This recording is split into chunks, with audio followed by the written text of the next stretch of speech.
পবিত্র কোরআন অবমাননার অভিযোগে রাজধানীর ভাটারা থানা পুলিশ গ্রেফতার করেছে নর্থ সাউথ বিশ্ববিদ্যালয়ের শিক্ষার্থী অপূর্ব পালকে।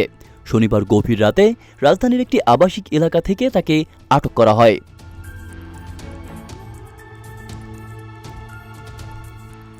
অভিযুক্ত অপূর্ব পাল সামাজিক যোগাযোগ মাধ্যমে ইসলাম ধর্ম এবং কোরআন শরীফ নিয়ে অবমাননাকর ভিডিও পোস্ট করেন।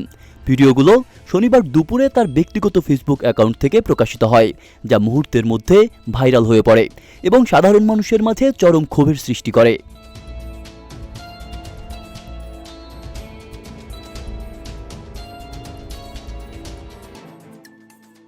এই ঘটনার পর সামাজিক যোগাযোগ মাধ্যমে ব্যাপক প্রতিক্রিয়া দেখা দেয়।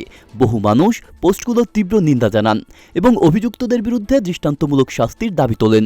রাতের দিকে উত্তপ্ত পরিস্থিতিতে একদল শিক্ষার্থী ও সাধারণ জনতা অপূর্বর বাড়ির সামনে জড়ো হয়ে বিক্ষোভ শুরু করে।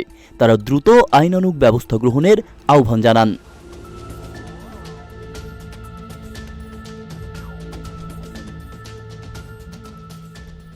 পরবর্তীতে ভাটারা থানা পুলিশ ঘটনাস্থলে গিয়ে পরিস্থিতি নিয়ন্ত্রণে আনে এবং অপূর্ব পালকে গ্রেফতার করে থানায় নিয়ে যায়।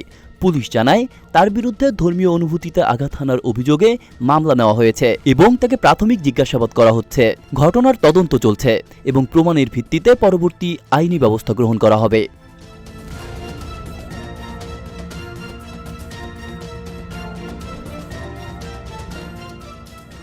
আব্দুল্লাহ রাফসান জনি, ঢাকা প্রকাশ।